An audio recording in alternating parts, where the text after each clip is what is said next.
হয় তোমরা এখানে বাঘ টাক দেখতে পাও? হ্যাঁ 100 দেখতে পাই দাদা। কি ইউটিউবার? দাঁড়া দাঁড়া। হ্যাঁ বলো। তো বাঘ এপারে চলে আসে? হ্যাঁ চলে আসে।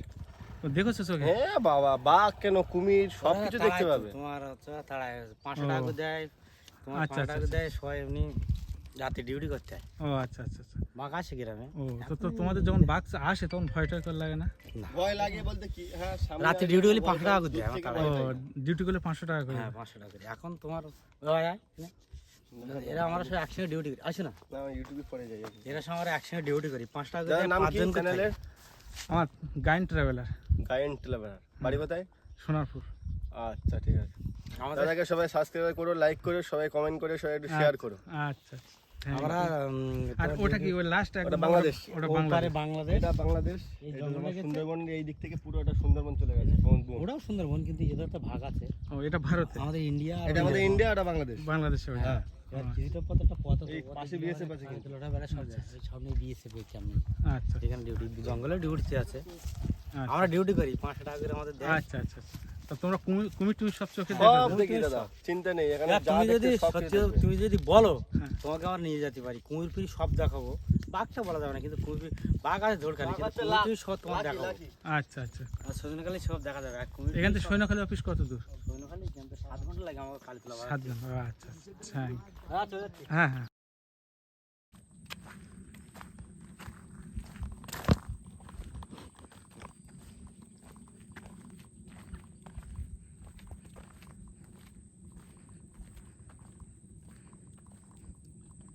বন্ধুরা, নোনা জলের গা ঘেঁষে চলেছে অসংখ্য গাছ, আর এই গাছের ডালে বসে কত অজানা পাখি, দেশ বিদেশের পাখি গান গায়। আর এই বনের যে বন্য হরিণ এবং বাঁদরের বন্ধুত্বর মিল বাঘের চালকেও ফাঁদে ফেলে দেয়। তা আসুন আমরা এই রহস্যময় সুন্দরবনের কিছু রহস্য জানার চেষ্টা করি। বন্ধুরা, এই হলো সুন্দরবন। কত কাছ থেকে দেখা যাচ্ছে দেখুন।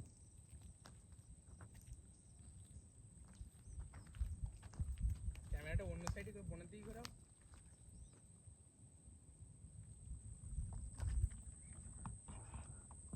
দেখুন বন্ধুরা, সুন্দরবনের দৃশ্যটা দেখুন, কি অপূর্ব মায়াবী সুন্দর দৃশ্য।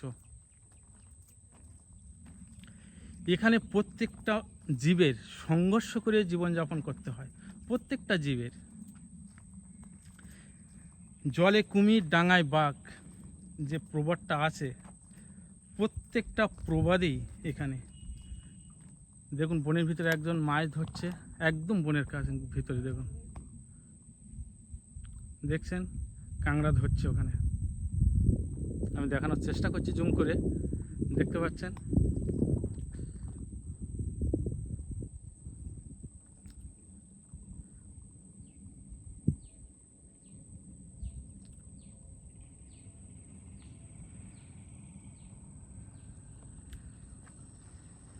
ওখানে আরেকজন ধরছে, দেখুন, দেখানোর চেষ্টা করছি।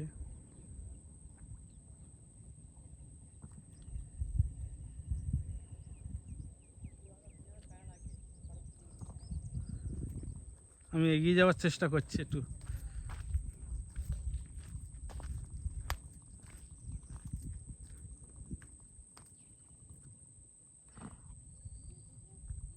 এখানে বনে যেসব পশু পাখি বাস করে বা পশু বাস করে, তাদের প্রত্যেকেই সাঁতারে পটু।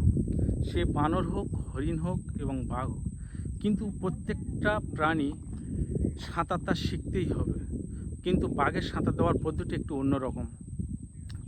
বাঘ প্রথমে তার লেজটাকে জলে ফেলে দেয়, তার ছোরটটাকে বোঝার চেষ্টা করে যে ছোরটটা কোন দিক থেকে আসছে, এবং সে তারপরে নদীর ওপারে কোনো পয়েন্টকে টার্গেট করে, এবং পয়েন্টকে টার্গেট করে সে সাঁতার দেওয়ার চেষ্টা করে ওই পয়েন্টে যাওয়ার। কিন্তু কোনো কারণে যদি পয়েন্ট মিস হয়ে যায়, তাহলে সে মাঝপথ থেকে আবার ফেরত চলে আসে এবং সে পুনরায় চেষ্টা করে ওপারে যাওয়ার, এবং সে শেষ পর্যন্ত। এ থেকে বোঝা যায় যে সুন্দরবনের বাঘ কত হিংস্র এবং জেদি হয়ে থাকে। পৃথিবীতে একটা প্রবাদ আছে, অনেক রকমের বাঘ আছে, কিন্তু সবথেকে হিংস্র বাঘ হলো সুন্দরবনের রয়্যাল বেঙ্গল টাইগার, এবং একে মানুষ খেকো বাঘও বলা হয়।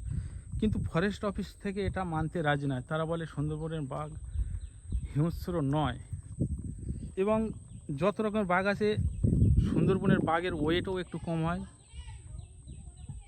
ছোটোখাটো হয়ে থাকে।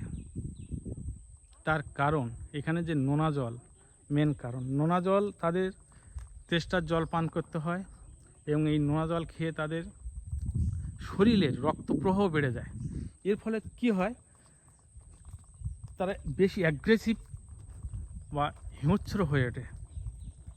এই জন্য মাঝে মাঝে ওরা লোকালয়েও চলে আসে। আর এদের যে আমি ভিডিওর প্রথমেই বলেছিলাম এদের সংঘর্ষ করে জীবনযাপন করতে হয়, তার একটা কারণ হলো এই নদীর এই জোয়ার ভাটা। কারণ এই জোয়ার ভাটার সময় প্রত্যেকটা মানুষকে, পশু পাখিকে সজাগ থাকতে হয়। কারণ এই আজকে যে জোয়ার হচ্ছে, সেই জোয়ারে বনের ভিতরে মাছ ধরতে যেতে হয়, আবার ভাটার আগেই ফেরত আসতে হয়। তার কারণ যে ছোট ছোট খাঁড়ি বা নদী থাকে, সেগুলো বনের অনেক ভিতরে প্রবেশ করে, এবং ভাটার সময় সে খাঁড়িগুলো শুকিয়ে যায়, সেই কারণ আসতে পারে না। সেজন্য সেক্ষেত্রে জোয়ারের দিকে লক্ষ্য রাখতে হয়। আজকে যে টাইমে জোয়ার হবে, পরের দিন 52 মিনিট পরে আবার জোয়ার হয়, সেই জন্য তাদের ঘড়ি ধরে যেতে হয়। কিন্তু বনের পশুরা কি করে, ওদের তো কোনো ঘড়ি দেখতে পারে না, বা ওদের তো ঘড়ি থাকে না। সেক্ষেত্রে ওদের প্রকৃতির এক অনবদ্য আশীর্বাদ আছে, যে ওরা জোয়ার আসার আগেই বনের গভীর অরণ্যে চলে যায়, যেখানে ওরা শূন্য পায়। আবার ভাটা হয়ে গেলে ওরা বুঝতে পারে, তখন ওরা নদীর চরে চলে আসে যে খাবারের খোঁজে। এই যে প্রকৃতির একটা অনবদ্য সৃষ্টি, এটা দেখলেই বোঝা সুন্দর। এই যে জাল দেখতে পাচ্ছ, এটা বাঘ যাতে না আসে লোকালয়, কিন্তু একটা হিংস্র বাঘ এই জাল দিয়ে কি আটকে রাখা যায়? এ তো এক থাবাতেই ছেড়ে ফেলবে, কিন্তু না, তারও একটা সাইকোলজি কাজ করে, যে বাঘ মনে করে ওই জালের কাছে আসলে তো সে ফাঁদে পড়ে যাবে, সে বিপদে পড়ে যাবে, এই জন্য সে জালের কাছে আসে না। তা সত্ত্বেও দুটো একটা বাঘ এই জাল ছিঁড়ে চলে আসে লোকালয়ে। কিন্তু মানুষ খেয়েছে বা মানুষের ওপর হামলা করেছে এমন কোনো অভিজ্ঞতা কারণ নেই। তার কারণ ওরা লোকালয়ে আসে পশু বা গরু, বাছুর, ছাগল এইসব ধরার জন্য। আর এই যে সুন্দরবন টোটাল পৃথিবীর 26,000 বর্গ কিলোমিটার জুড়ে এই সুন্দরবন অবস্থিত। তার ভিতরে 9,630 কিলোমিটার আমাদের ভারতের, 1/3, আর 2/3 বাংলাদেশের। অনেকেই বলে, দাদা কোন দেশের সুন্দরবন সবচেয়ে বেশি ভালো? তা আমি আজকে তোমাদের বলবো। কারণ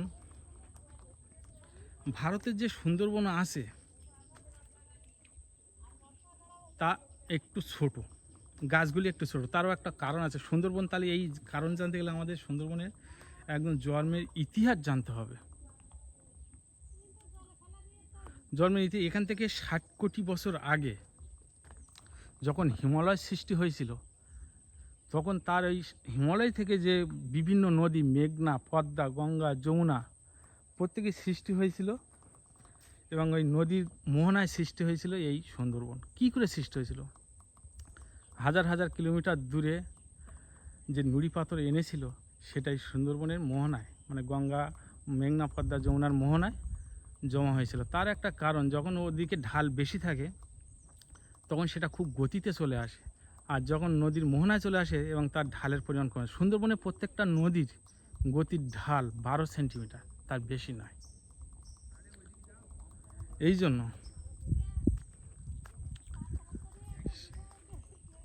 সে মোহনায় এসে প্রচুর বদ্বীপের সৃষ্টি করে, আর এই বদ্বীপে থেকে জন্ম নেয় বিভিন্ন উদ্ভিদ, যেটা নোনাজলীয় উদ্ভিদ বা ম্যানগ্রোভ উদ্ভিদ বলা হয়।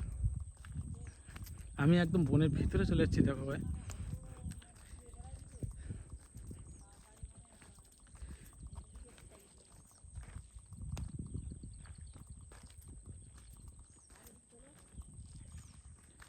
এখানে আরেকটা কারণ আছে, সায়েন্টিফিক কারণ তো এটা গেল। এবার আরেকটা কথা, হিন্দু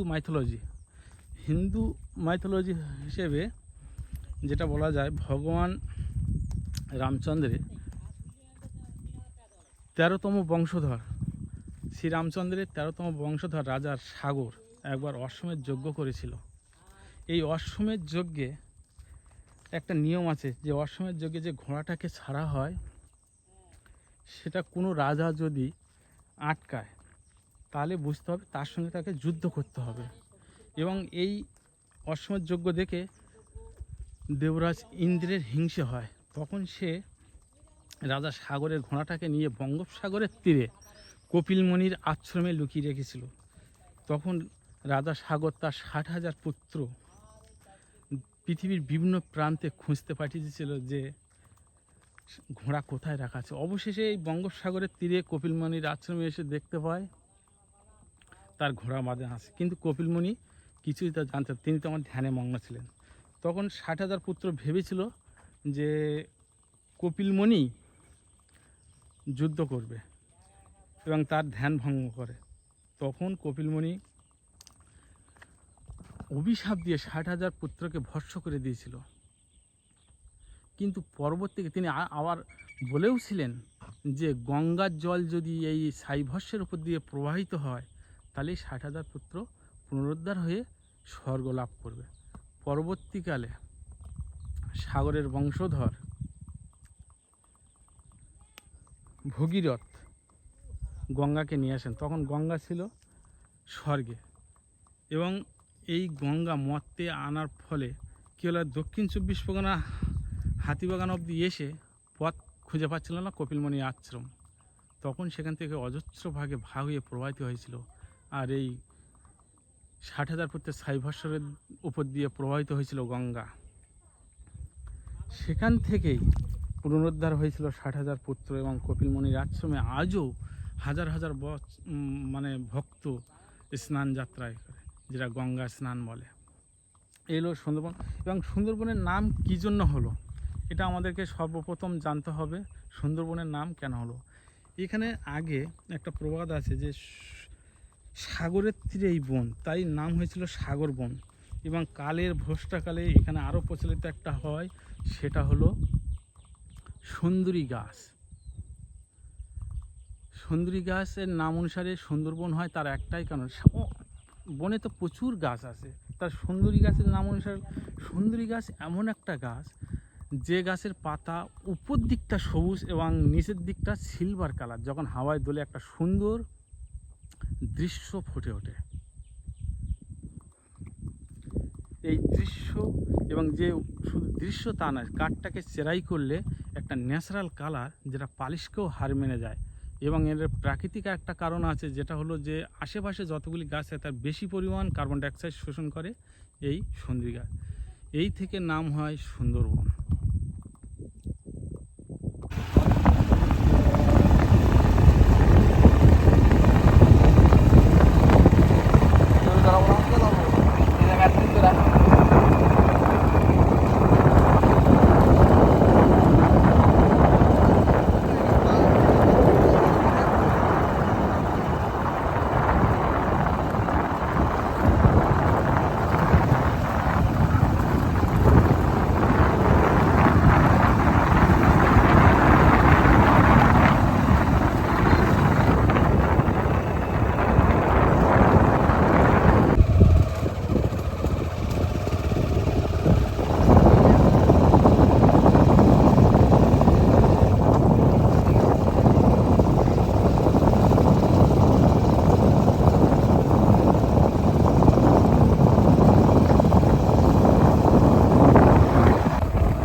বাংলাদেশের বর্ডার।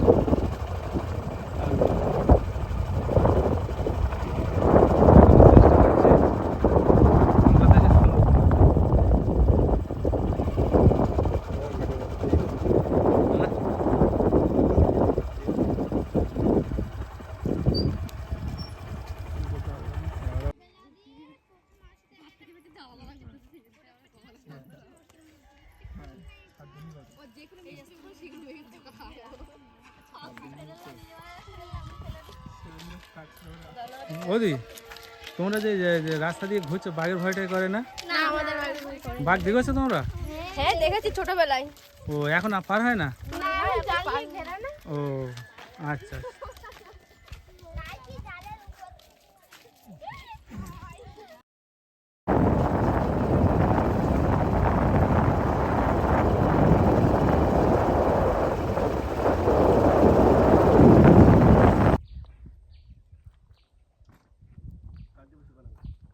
দাদা অন্য টাইম যদি ফাঁকাবো জঙ্গলের পাশে ঘুরাবো।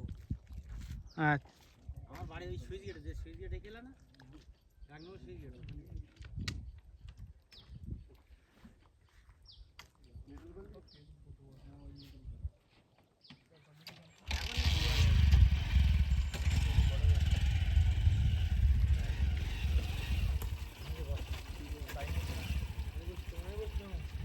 এখানে কুমির ছাড়া বাঘ দেখা যায় না, বাঘ দেখা যায় 1 নম্বরে।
বন্ধুরা, আমি বনের ভিতরে যাওয়ার চেষ্টা করছি। দেখুন একটা সরু পাড় দিয়ে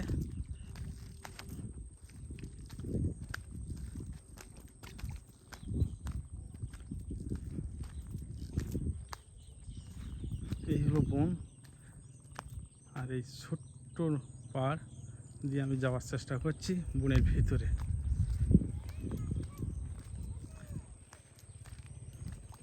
দেখুন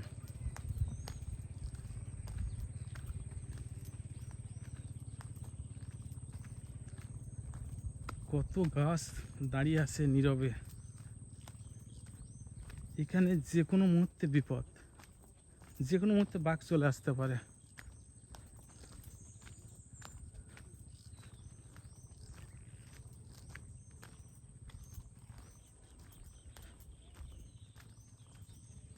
দেখুন বনের ভিতরটা।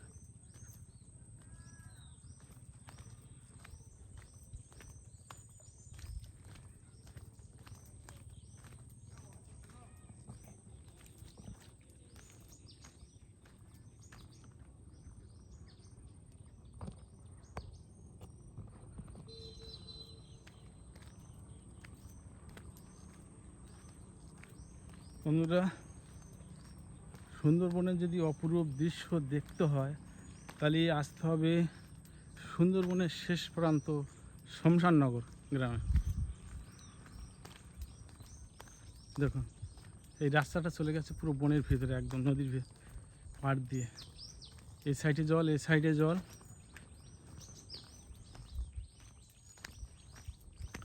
আমি শেষ অবধি যাওয়ার চেষ্টা করছি।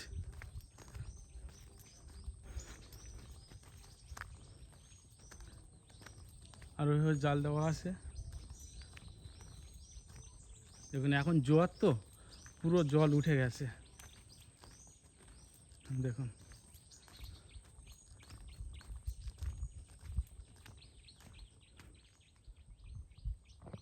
একজন কাংড়া ধরছে বনের একদম,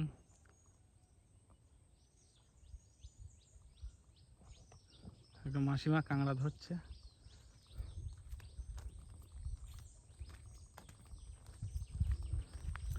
আর এই গাছটাকে দেখতে পাচ্ছ, এটাকে বলে কেওড়া গাছ। এই সুন্দরবনে 350 উপরে প্রজাতির উদ্ভিদ আছে এবং 500-র উপরে জীবকুল আছে। দেখুন বনটা কি সুন্দর লাগছে, দেখুন রাস্তার এপারে বন, ওপারে জঙ্গল।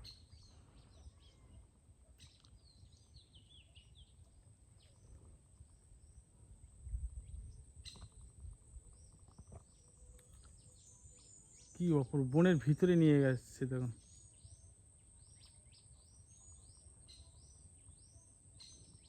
একদম বনের ভিতরে।